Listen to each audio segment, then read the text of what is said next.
accelerator. Tingnan natin kung bubukas dun yung butterfly.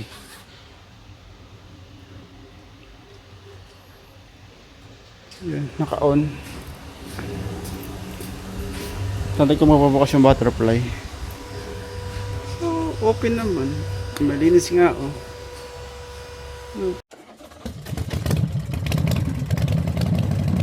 So, good evening mga boss. Welcome sa akin kay Auto Electrics. So, meron tayong FG Crosser, Toyota FG Crosser, ang unit. So, naglinis sila ng throttle body. So, pagtapos ng linis ng throttle body, tumaas na yung RPM. Saka wala ng acceleration. Mataas ang RPM pero walang response yung pedal, accelerator pedal. So walang response. So naglinis sila. Walang, hindi na to binakla siguro dito. Ito. So wala silang pang relearn. So try natin to i-relearn kung magre-reset pa. Mataas yung RPM eh.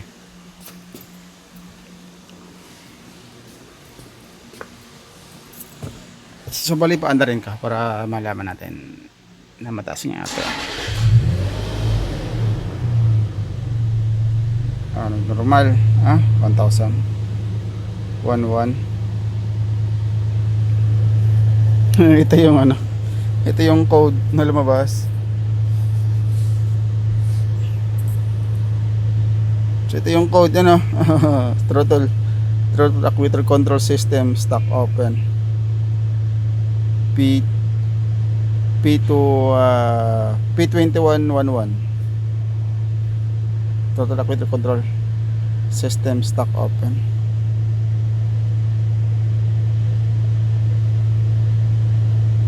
So may airbag pang DTC pero wala yan. Stock open, enter natin. Wala silang pang learn kaya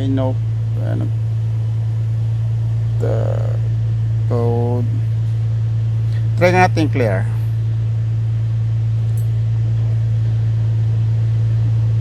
So clear. Taas pa rin yung RPM 11 pa rin. Sabi may code to. No DTC. Engine off. Start.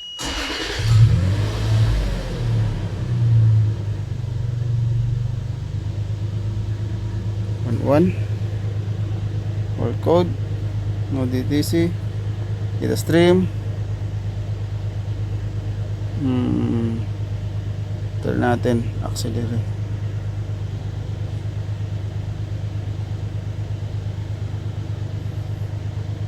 Position, speeder, position. 1, 2. Tapos check natin yung throttle. Meron throttle motor current, rider position, throttle position 1, 2. Check natin lahat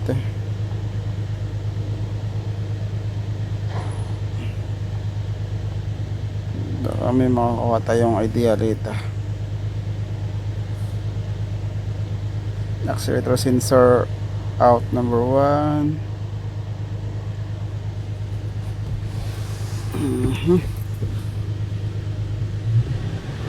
Wala, nakabaon na yung paa ko dun. Yan na, sagad na 2,000 RPM. 100% na yung accelerator position. 6 up.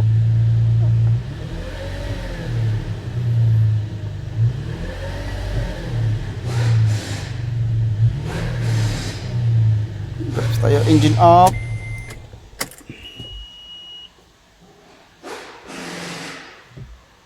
So accelerate, axle sensor position. So 100%, 3.9.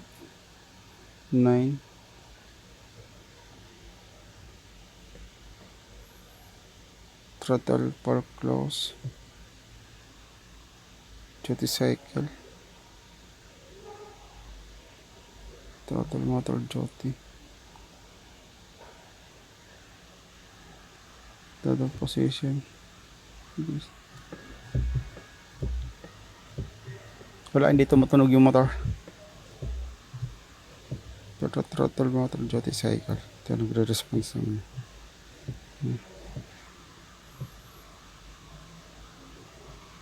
Little. So, buksan ko ngayong throttle body. Ayan, bumalik ulit. Stock open. So, buksan ko yung throttle body.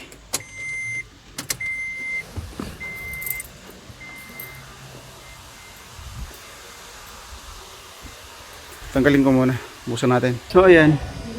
So, naka-switch on yung susi. So, naka-close siya na 00. So, off ko yung susi. Dapat pag off ng susi, dapat may ano siya, may clearance ng konti.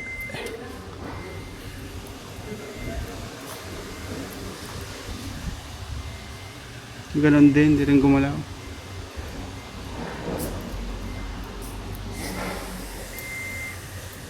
So, on ko ulit. Wala naman ng code eh. Yan na. Walang DTC. So, ari natin ating papakan yung nag-isa lang ako eh. Accelerator, tingnan natin kung bubukas dun. Yung butterfly.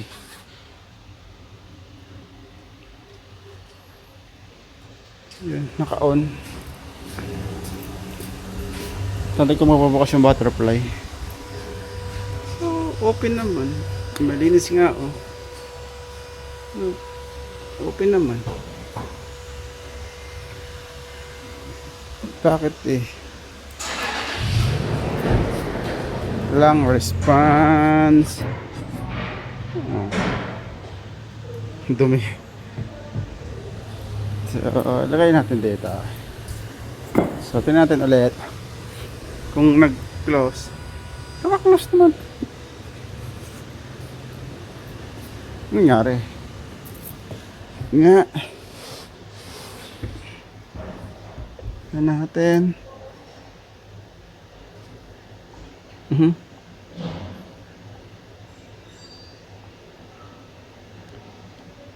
Dito stream. Throttle.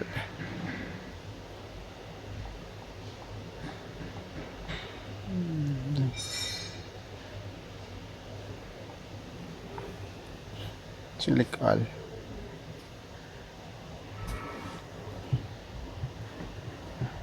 Ayun man, naririnig ko na.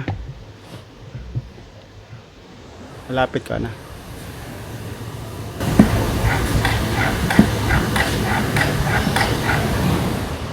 So bali naririnig ko ng yan pag inapakan ko sa accelerator. Pag inapakan ko.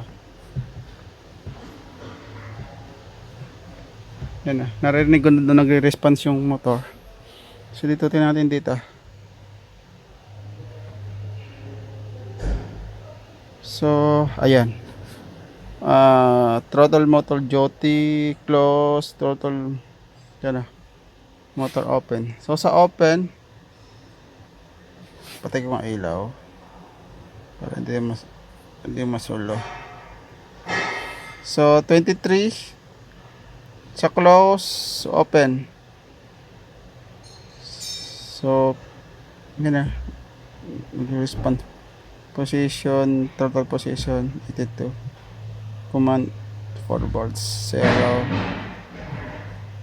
forwards.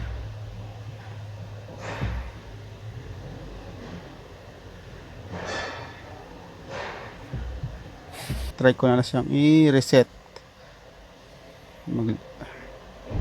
Special function, throttle match, disconnect cable, battery negative, terminal, wait 60 seconds, then connect the cable again, turn the ignition switch on, please do not handle the pedal, press clear DTC. After engine warming up, the AC turn, and when AC is turned off, please shift P position.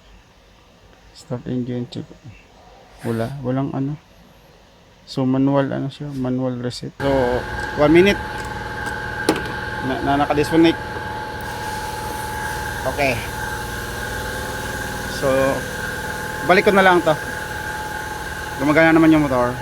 Pakilala ko siyang relearn. So okay. Naka 1 minute na tayo, 60 seconds. So balik ko na itong battery cable. So naibalik ko na yung throttle body. Yung pandrin na lang natin.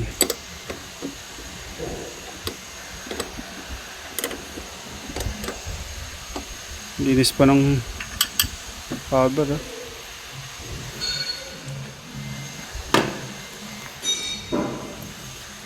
So okay. So sabi switch on. Kaya natin ang instruction nyo dan. Manual. Oh. Turn on, please do not handle. So pag on, di natin pinakalaman yung accelerator pedal. Connect clear, DTC. After engine warming up, turn on when AC is off. Please shift new park and end. Okay.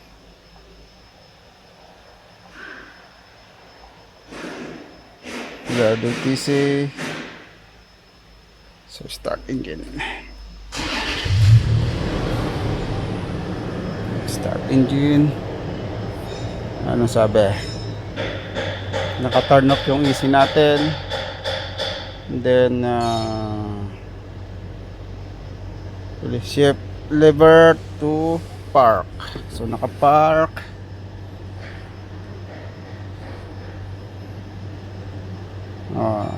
Check if MIL is not on either speed is with specific scope.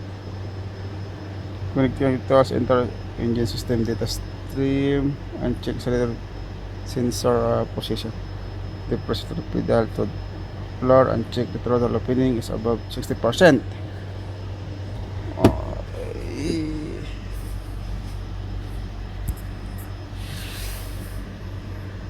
So data stream, accelerator pedal, sabi kanina.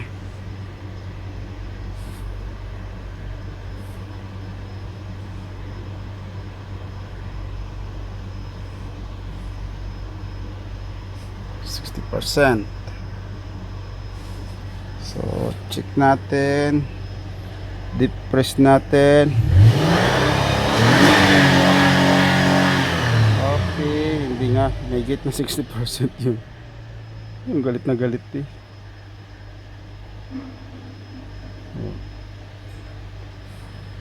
Antayin natin mag-normal yung idle niyan sa 1,000 eh.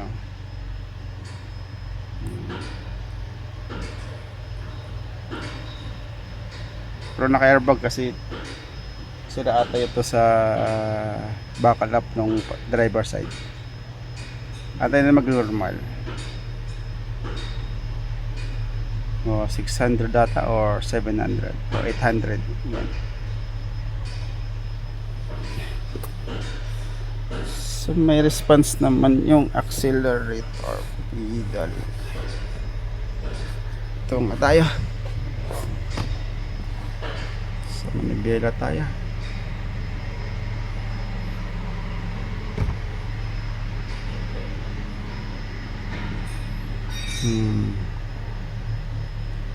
Throttle,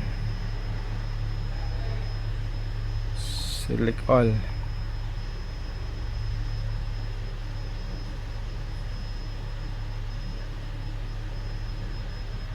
Dito.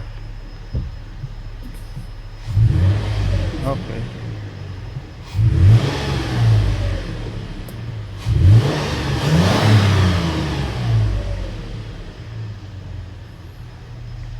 So nasa 800, 750 or 800.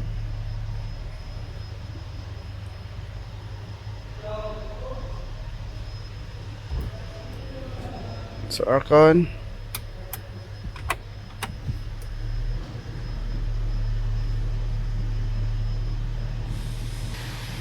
%, sa close, open 23, position, month,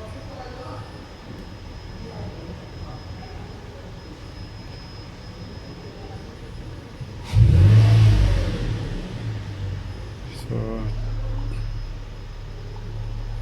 check natin dito sa may OBD na to. Meron yan kanina.